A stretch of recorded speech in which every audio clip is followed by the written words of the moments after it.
केवल एक ही इंसान था जिसने आपका भला किया, और वो है अछूत समाज में जन्मे परम ज्ञानी, परम शक्तिशाली, निडर व्यक्ति, परम पूज्य बोधिसत्व बाबा साहब डॉक्टर भीमराव अंबेडकर जी। मत मानिए उनको या मत जानिए उन चीजों को जो बहुत सी चीजें उन्होंने कही हैं, लेकिन जो सीधे सीधे आपसे जुड़ी हुई चीज है उसे तो जानने की कोशिश कीजिए।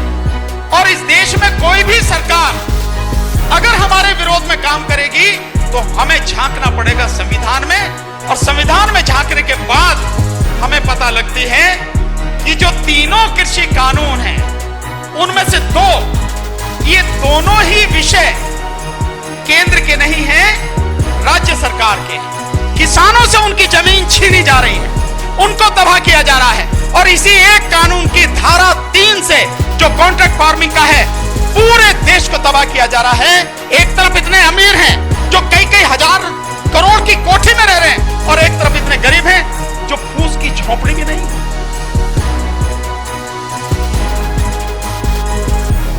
लेकिन आप देख रहे हैं कि किस तरह के कीलें लगा रखी हैं, कैसे कैसे बल्लम टाइप के वो गाड़ रखे हैं, पत्थर लगा रखे, बैरिकेड लगा रखे हैं। सुप्रीम कोर्ट रोज कह रही है कि संविधान के अनुच्छेद 19 में आपको अपनी बात कहने का, अपने विचार अभिव्यक्त करने का और प्रदर्शन करने का, शांतिपूर्वक प्रदर्शन करने का अधिकार, और इसके अलावा आपके हमारे अधिकार रोज सरकारों द्वारा तोड़े जाते हैं, खत्म किए जाते हैं।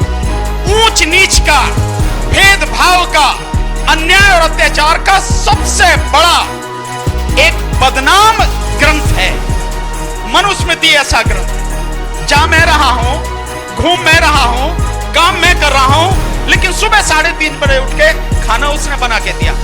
ये महिलाएं, मैं इन महिलाओं की बात कर रहा हूं कि मनुस्मृति में इनको लिखा है कि ये महिलाएं बराबरी की हकदार नहीं है, मतलब उसका अपना कोई जीवन नहीं है, उसका अपना कोई अस्तित्व नहीं है, उसकी अपनी कोई स्वतंत्र एक इकाई, एक आइडेंटिटी नहीं है, जबकि वो हमारी ही तरह बराबर की इंसान,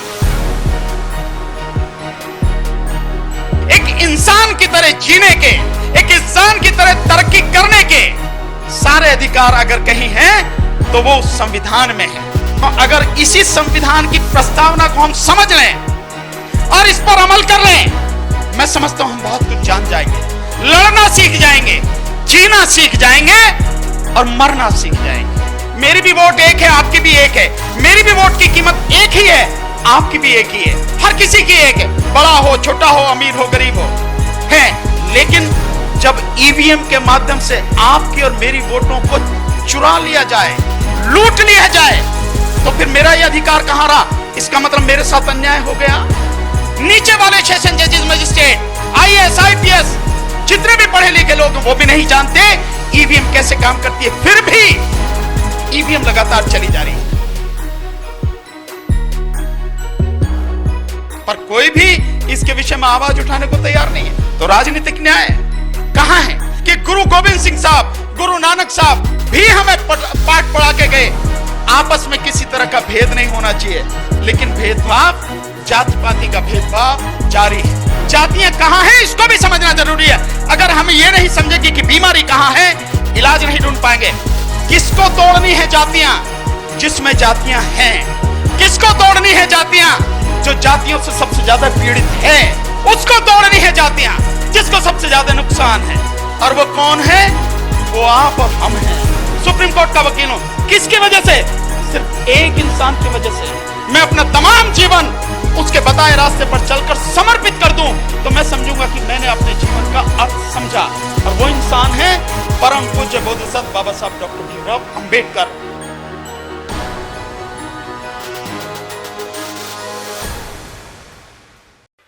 आप सभी को मेरा जय भीम, नमो बुद्धाय, सत श्री अकाल, आदाब, नमस्कार। साथियों, आज किसान मजदूर संघर्ष मोर्चा के इस मंच से, इस पूरे किसान आंदोलन में हम परम पूज्य बोधिसत्व बाबा साहेब डॉक्टर भीमराव अंबेडकर जी की जयंती को संविधान दिवस के रूप में मना रहे हैं। सबसे पहले आप सभी को और आपके माध्यम से पूरे देश को, पूरी दुनिया को, इस दुनिया के महान विद्वान, वैज्ञानिक सोच के धनी, संविधान वेत्ता, अर्थशास्त्री, महान देशभक्त,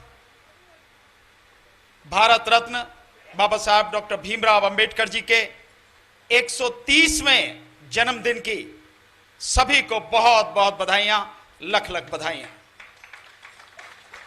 साथियों,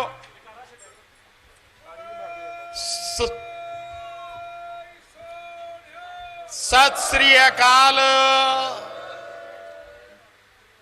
साथियों, ये जो संविधान है केवल एक किताब नहीं है। बाबा साहब डॉक्टर अंबेडकर केवल एक नाम नहीं है। बाबा साहब डॉक्टर अंबेडकर ज्ञान का एक अथाह भंडार है। दुनिया में जब सबसे विद्वान लोगों की एक सूची बनानी शुरू हुई तो दुनिया के 3 महान विद्वानों में से एक बाबा साहब डॉक्टर अंबेडकर हैं और हम सबको गर्व होना चाहिए, फक्र होना चाहिए कि वो हमारी इस भारत भूमि के सपूत हैं। लेकिन बाबा साहब को हम कभी याद करते हैं? कुछ लोग तो बाबा साहब का नाम केवल नाम भर लेते हैं। लोग मानते हैं तो मानते हैं, जानते उनके विषय में रत्ती भर भी नहीं। और जब दिक्कत आती है, और विशेषकर ऐसी दिक्कत आए जिसमें संविधान की व्याख्या करनी पड़े, यह सरकार कुछ ऐसा काम कर दे कि हमें संविधान के अलावा दूसरा रास्ता नजर नहीं आए, तब हम फिर संविधान को देखने की कोशिश करते हैं और कोशिश करते हैं कि बाबा साहब ने संविधान में क्या प्रावधान रखा है जिससे इस समस्या का हल हो सके। मैं आपको 1 साल पीछे ले जाता हूं। इस देश में एक बहुत बड़ा आंदोलन शुरू हुआ सीए एनआरसी के विषय में। जब सीए एनआरसी का आंदोलन शुरू हुआ और लोगों की नागरिकता जाने का खतरा आया, लोगों को समझ में आया, तो फिर उस मंच से बाबा साहब की बातें होने लगी। उससे पहले उनमें से कोई भी बाबा साहब को न मानता था, न सम्मान करता था, और न ही उनके विषय में या उनके बताए गए रास्ते पर या उन्होंने जो ज्ञान दिया है उसे जानने की कोई कोशिश करता था। मत मानिए उनको या मत जानिए उन चीजों को, जो बहुत सी चीजें उन्होंने कही हैं, लेकिन जो सीधे सीधे आपसे जुड़ी हुई चीज है उसे तो जानने की कोशिश कीजिए। जो भारत का संविधान है वो तो उन्होंने आपके और हमारे सबके लिए बनाया है, किसी एक व्यक्ति के लिए तो बनाया नहीं है, पूरे देश के लिए बनाया है। और इस देश में कोई भी सरकार अगर हमारे विरोध में काम करेगी तो हमें झांकना पड़ेगा संविधान में, संविधान से ही रास्ता निकलेगा, उसी से शिक्षा लेनी पड़ेगी और उसी का साथ लेके हम उस समस्या का समाधान कर सकेंगे, जैसे आज कर रहे हैं। जैसे आज ये कृषि कानून है, इन कृषि कानूनों को हम कैसे कहते हैं कि ये तीनों कृषि कानून गैर संवैधानिक है, तो फिर हम संविधान में झांक रहे हैं ना। फिर हमें संविधान में झांकना पड़ता है और संविधान में झांकने के बाद हमें पता लगती है कि जो तीनों कृषि कानून हैं उनमें से 2 जो कॉन्ट्रैक्ट फार्मिंग का है और दूसरा जो निजी मंडियों का है, ये दोनों ही विषय केंद्र के नहीं हैं, राज्य सरकार के हैं। और राज्य के विषय हैं तो इसका रेफरेंस कहां पर है, कहां पे दिया हुआ संविधान में? तो फिर हम जाते हैं, पता लगती है अनुच्छेद 246, 246 और जो अनुसूचियां दी गई हैं शेड्यूल लिस्ट, उस शेड्यूल में 7th शेड्यूल में यानी 7वीं अनुसूची में हमें पता लगता है कि वहां तो यह बात कही गई है।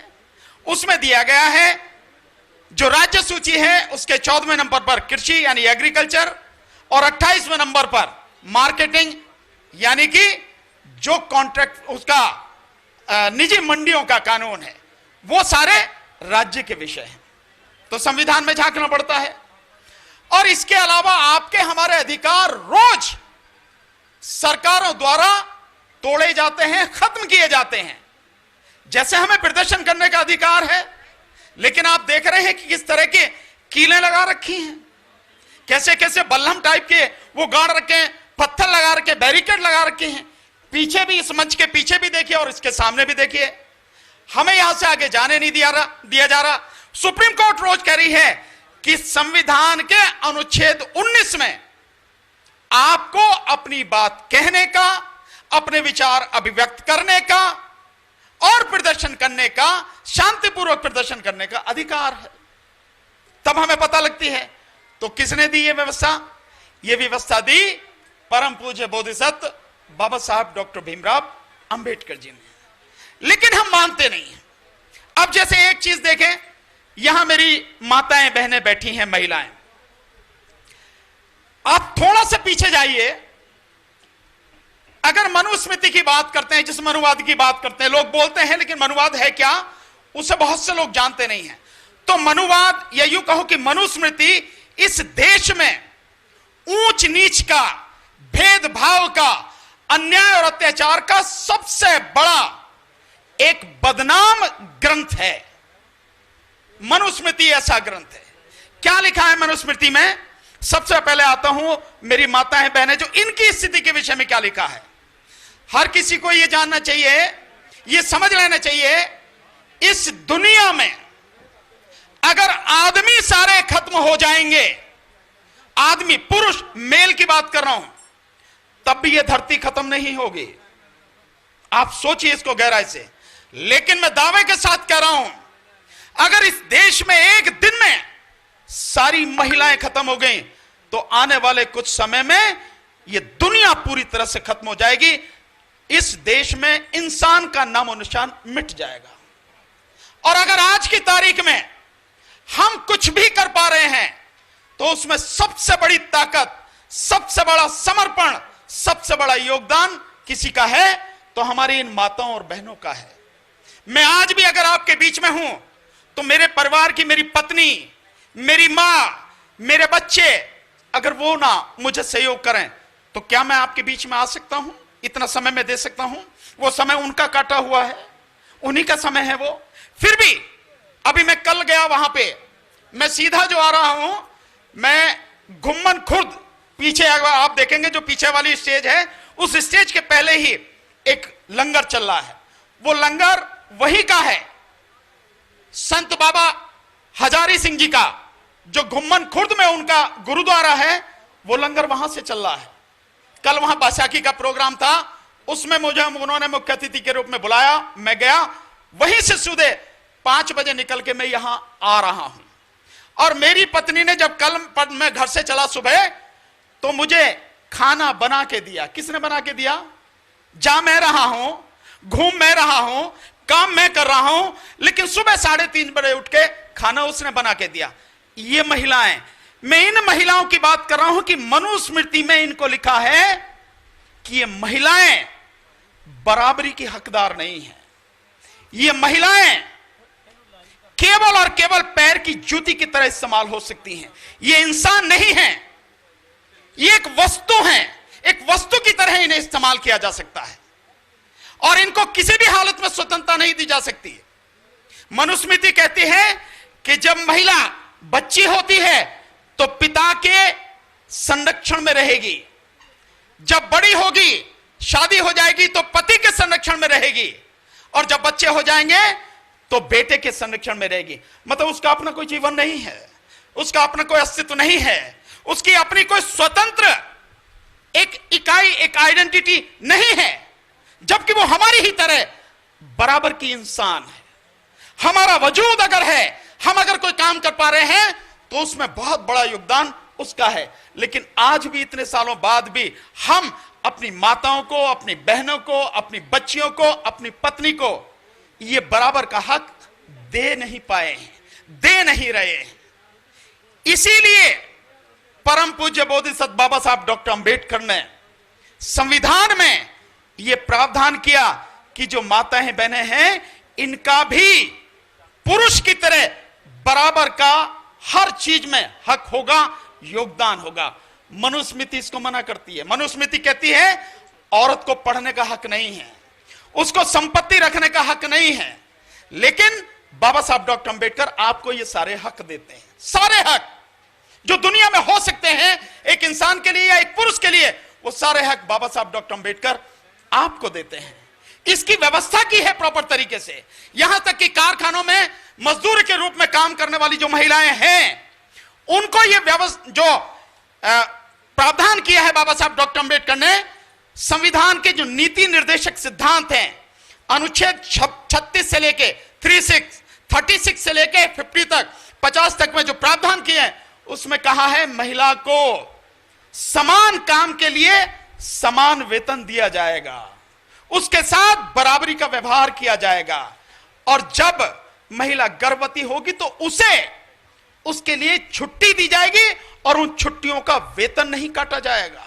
सारे अधिकार ये बाबा साहब डॉक्टर अंबेडकर ने दिए।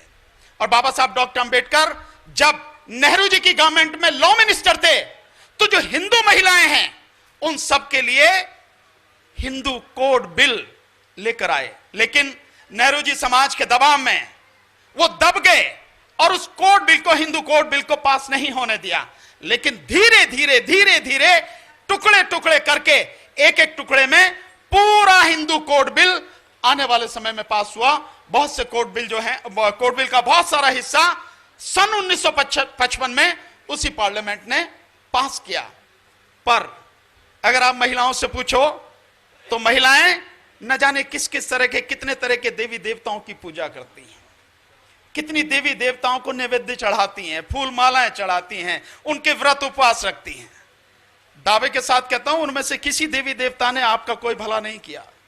केवल एक ही इंसान था जिसने आपका भला किया, और वो है अछूत समाज में जन्मे परम ज्ञानी, परम शक्तिशाली, निडर व्यक्ति, परम पूज्य बोधिसत्व बाबा साहब डॉक्टर भीमराव अंबेडकर जी। आप उनकी पूजा नहीं करते हैं, आप उनको नहीं मानते हैं। मानना किसको चाहिए यह भी हमें समझने की जरूरत है, लेकिन लोग मानते समझते नहीं। खैर, जिस समय आपको जरूरत होती है उसी समय समझने की कोशिश कीजिए, उसी समय जानने की कोशिश कीजिए। आज तो हम सब, पूरा देश, हर कोई संकट के दौर से गुजर रहा है, तो क्यों ना हम एक बार उस महान व्यक्ति को जानने का प्रयास करें जिसने अपने अथक प्रयास से हमें इतना बढ़िया, इतना अच्छा संविधान दिया, और उस संविधान को भी जानने की कोशिश करें जिसमें हमारे सारे हक, सारे अधिकार सुरक्षित हैं। एक इंसान की तरह जीने के, एक इंसान की तरह तरक्की करने के सारे अधिकार अगर कहीं हैं तो वो संविधान में हैं। और बाबा साहब डॉक्टर अंबेडकर ने कहा था कि संविधान चाहे जैसा हो, जब उनसे पूछा गया कि संविधान कितना अच्छा है, कैसा है, क्या इसमें ठीक है, क्या गलत है, तो बाबा साहब डॉक्टर अंबेडकर ने कहा कि संविधान चाहे जितना अच्छा हो, अगर उसको लागू करने वाले लोग बुरे होंगे तो संविधान बेकार है, बिल्कुल किसी काम का नहीं है। और संविधान चाहे जितना बुरा हो, लागू करने वाले लोग अगर ईमानदार और अच्छे होंगे तो संविधान सबका भला करेगा, देश को तरक्की के रास्ते पर ले जाएगा। लेकिन यहां तो एक बहुत बड़ी बात यह है कि संविधान बहुत अच्छा है। आप देखिए कि 2 साल 11 महीने की लगातार संसद में बहस के बाद इस संविधान का हर अनुच्छेद तैयार किया गया। हमारी बहन जसजीत कौर जी बताकर गई हैं अभी कि संविधान में 395 उसके जो अनुच्छेद हैं, सारी चीजें बताएंगी। और उसी में बताया जो संविधान की प्रियम्बल है, प्रस्तावना है, उसको पढ़ के सुनाया थोड़ा सा। मैं इसको पूरा पढ़ के सुनाता हूं। अगर इसी संविधान की प्रस्तावना को हम समझ लें और इस पर अमल कर लें, मैं समझता हूं हम बहुत कुछ जान जाएंगे, लड़ना सीख जाएंगे, जीना सीख जाएंगे और मरना सीख जाएंगे। ये है चीजें अगर समझ में आ जाएं तो संविधान की प्रस्तावना में कहा गया है, हम भारत के लोग भारत को एक संपूर्ण प्रभुत्व संपन्न, समाजवादी, पंथ निरपेक्ष, लोकतंत्रात्मक गणराज्य बनाने के लिए और उसके समस्त नागरिकों को सामाजिक, आर्थिक, राजनीतिक न्याय, विचार, अभिव्यक्ति, विश्वास, धर्म और उपासना की स्वतंत्रता तथा प्रतिष्ठा और अवसर की समानता प्रदान करने के लिए और उसमें देश की एकता और अखंडता को अक्षुण्ण बनाए रखने वाली बंधुता बढ़ाने के लिए। मतलब आप देखिए सारी चीजें, न्याय कैसा चाहिए आपको? सामाजिक, आर्थिक और राजनीतिक। राजनीतिक न्याय क्या केवल वोट देना ही है? हां है, केवल एक पहलू है कि वोट देने का अधिकार मुझे भी है और आपको भी है। मेरी भी वोट एक है, आपकी भी एक है। मेरी भी वोट की कीमत एक ही है, आपकी भी एक ही है, हर किसी की एक है, बड़ा हो, छोटा हो, अमीर हो, गरीब हो, है। लेकिन जब ईवीएम के माध्यम से आपकी और मेरी वोटों को चुरा लिया जाए, लूट लिया जाए, तो फिर मेरा यह अधिकार कहां रहा? इसका मतलब मेरे साथ अन्याय हो गया।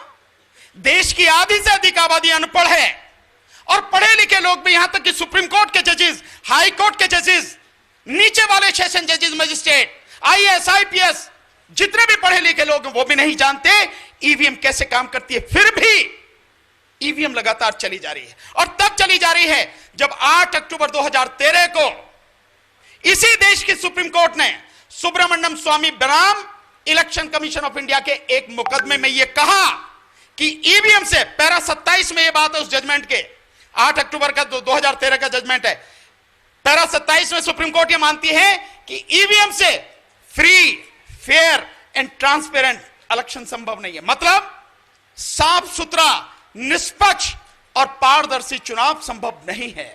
और फिर भी ईवीएम का लगातार इस्तेमाल है। क्या इतनी वजह काफी नहीं है जब सुप्रीम कोर्ट मान रही है कि इस मशीन से इलेक्शन साफ सुथरा और निष्पक्ष नहीं होता तो इसको हटाया जाए, खत्म किया जाए?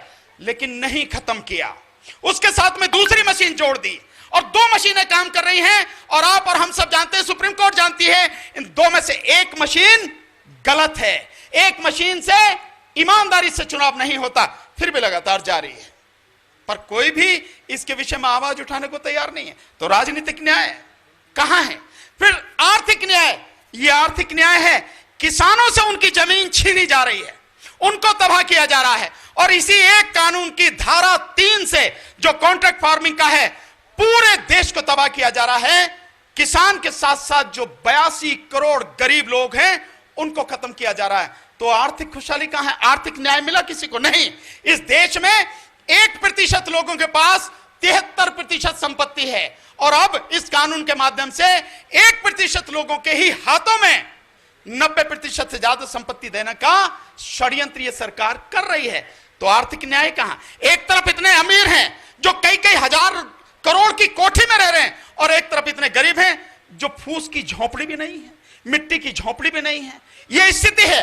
तो आर्थिक न्याय कहां मिला? नहीं मिला ना। सामाजिक न्याय कहां है? सामाजिक न्याय अभी हमारी बहन बता के गई हैं, इतने बड़े ढंग से बताया, समझाया कि गुरु गोविंद सिंह साहब, गुरु नानक साहब भी हमें पाठ पढ़ा के गए, आपस में किसी तरह का भेद नहीं होना चाहिए। लेकिन भेदभाव, जाति पाति का भेदभाव जारी है। और हिंदू धर्म में जाति पाति के बिना तो हिंदू धर्म जिंदा रह ही नहीं सकता, वो तो इसकी पूरी तरह से जड़ है। तो कहां है सामाजिक न्याय? एक व्यक्ति कितने भी बड़े पद पर पहुंच जाए फिर भी उसकी जाति उसका पीछा नहीं छोड़ते। एक उदाहरण बताता हूं, मैं 2 उदाहरण बताऊंगा आपको। अभी आप कह रही थी कि शादी करने से जातियां खत्म हो जाएंगी, नहीं होंगी। शादी एक है, शादी के साथ साथ और भी चीजें करनी पड़ेंगी। लेकिन आप जरा 1 मिनट बैठिए, मैं थोड़ा समझाऊंगा कि जाति, इसके अलावा और क्या चीज जो है करनी है हमें, वो भी करना जरूरी है। आप कह रही है शादी से जाति खत्म हो जाएगी।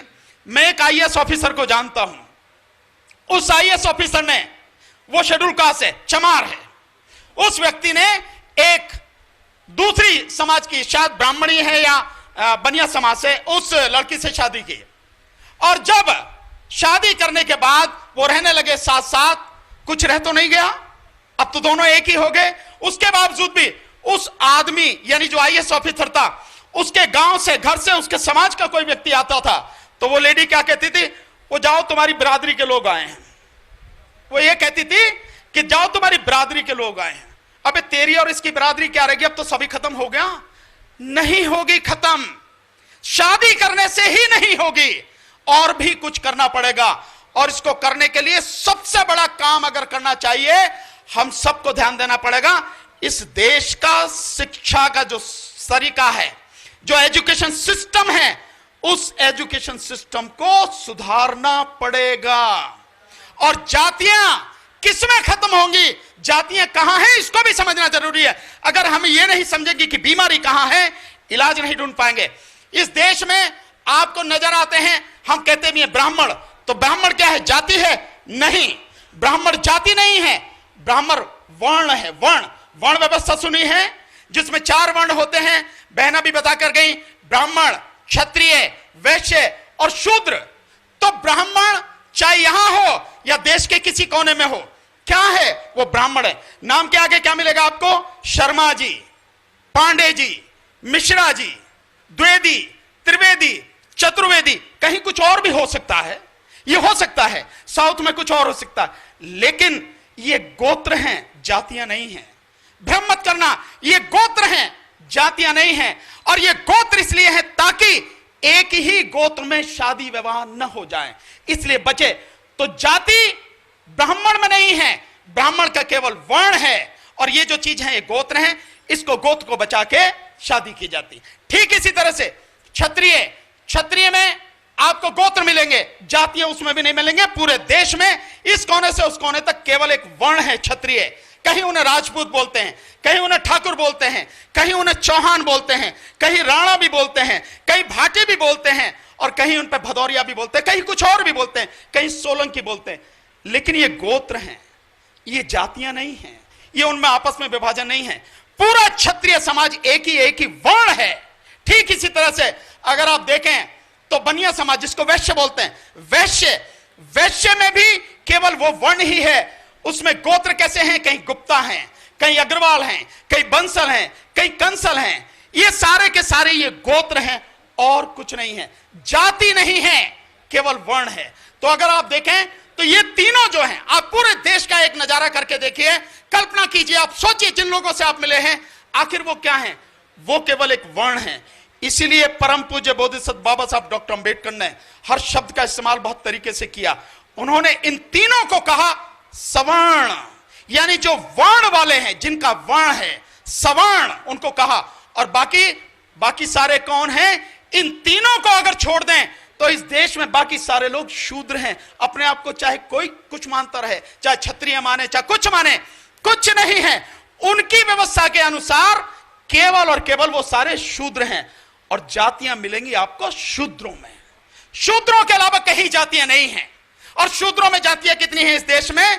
6743 जातियां हैं। कहीं चमार हैं, कहीं जाटव हैं, कहीं धोबी हैं, कहीं नाई हैं, कहीं खटीक हैं, कहीं कुछ हैं, कहीं कुछ। मतलब इस तरह से अगर आप देखें, पूरे शूद्र समाज को जातियों में बांटा। और किस लिए बांटा? उस ब्राह्मणवादी व्यवस्था ने, ताकि ये समाज, इसकी संख्या बहुत बड़ी है, इसको बिखेरना, इसको टुकड़ों में बांटना जरूरी है, अन्यथा इस पर राज नहीं किए जाएंगे। और लोग आज भी उसी जाति व्यवस्था को मानते हुए उसी में जी रहे हैं। अपने अंदर के जो भेदभाव है उनको नहीं मनाते, उसको तोड़ते नहीं हैं, इसी सच्चाई को मान के बैठे हैं। जाति व्यवस्था अगर तोड़नी है, ब्राह्मण नहीं तोड़ेगा। ब्राह्मण की ये जीवन संजीवनी है, इसी से चलता है ब्राह्मणवाद, इसी से चलती है मनुस्मृति, इसी से जो हिंदू धर्म का जितना भी आडंबर है, इसी से चलता है। वो नहीं तोड़ेंगे। क्षत्रिय नहीं तोड़ेगा। क्षत्रिय कई मायने में अभी चीजें बहुत सी समझ ही नहीं पा रहा। दूसरा, वैश्य यानी बनिया, वो नहीं तोड़ेगा। किसको तोड़नी है जातियां? जिसमें जातियां हैं। किसको तोड़नी है जातियां? जो जातियों से सबसे ज्यादा पीड़ित है, उसको तोड़नी है जातियां, जिसको सबसे ज्यादा नुकसान है। और वो कौन है? वो आप और हम हैं। मैं आज यहां खड़ा हूं, सीना तान के आपके सामने बोल रहा हूं, पूरे देश में सम्मान पाता हूं, जाता हूं, सुप्रीम कोर्ट का वकील हूं। किसकी वजह से? सिर्फ एक इंसान की वजह से। मैं अपना तमाम जीवन उसके बताए रास्ते पर चलकर समर्पित कर दूं तो मैं समझूंगा कि मैंने अपने जीवन का अर्थ समझा। और वो इंसान है परम पूज्य बोधिसत्व बाबा साहब डॉक्टर भीमराव अंबेडकर। वो नहीं होते इस धरती पर, मेरे जैसा व्यक्ति भी बोलता नहीं, आपके बीच में होता नहीं, इस देश में सम्मान पाता नहीं। तो आज मैं ये मानूंगा कि हम जब बाबा साहब डॉक्टर अंबेडकर का जन्मदिन मना रहे हैं, समय निकाल के उनको पढ़ने की, उनको समझने की कोशिश करें और उनके बनाए संविधान को समझने की कोशिश करें। कुछ लोग कहते हैं संविधान में इधर उधर से सब ले लिया है। तुम लेके करके दिखाओ जरा, तुम में बड़े विद्वान हो, लेके करके दिखाओ ना जोड़ के। कुछ लोग कहते हैं ये एक व्यक्ति ने नहीं लिखा, इसको एक कमेटी बनी थी, बाबा साहब तो केवल उसके चेयरमैन थे। लेकिन अगर आप उसको देखो, एक सज्जन विदेश में थे, वहीं रहते थे, 2 लोगों की मौत हो गई, एक साथी कभी आए नहीं। पूरा संविधान इसी दिल्ली में 26 अलीपुर रोड, जो दिल्ली की विधानसभा है उसके सामने, जो कभी जिंदल की कोठी होती थी बाद में और आज बाबा साहब का स्मारक बनी, उसी 26 अलीपुर रोड पर रहकर बाबा साहब ने यह पूरा संविधान लिखा। और उसी संविधान की एक एक क्लॉज पर, एक एक धारा पर, एक एक अनुच्छेद पर 2 साल 11 महीने पार्लियामेंट में डिबेट हुई। अगर आप देखोगे इतनी बड़ी डिबेट की वो है, कितनी बुक्स हैं जिनमें सारी डिबेट लिखी पड़ी है। हम जानने की कोशिश करें, हम समझने की कोशिश करें और उस इंसान को समझ जाएं, उनका कुछ भला नहीं होगा। बाबा साहब के विषय में आप कहो ना कहो, कुछ मानो ना मानो, उन्हें पूजो ना पूजो, कोई फर्क नहीं पड़ता उन पे। बाबा साहब आज सिर्फ शरीर नहीं है, अन्यथा जब तक ये धरती कायम रहेगी बाबा साहब इस दुनिया में जिंदा रहेंगे, उनका नाम कोई नहीं मिटा सकेगा। और बाबा साहब कल भी थे, आज भी हैं, आने वाले समय में भी रहेंगे बाबा साहब। लेकिन उनके बताए रास्ते पर चलकर आप सब और हम सब अपना जीवन बेहतर बना सकते हैं, अच्छा बना सकते हैं, अपने अधिकारों को जान सकते हैं, लड़ना सीख सकते हैं, जीना सीख सकते हैं, अब मरना सीख सकते हैं। आपने मुझे बुलाया, मुझे सम्मान दिया, बोलने का इतना मौका दिया, मैं दिल से आपका आभारी हूं, हमेशा रहूंगा। बहुत बहुत शुक्रिया। वाहेगुरु जी दा खालसा, वाहेगुरु जी दी फतेह।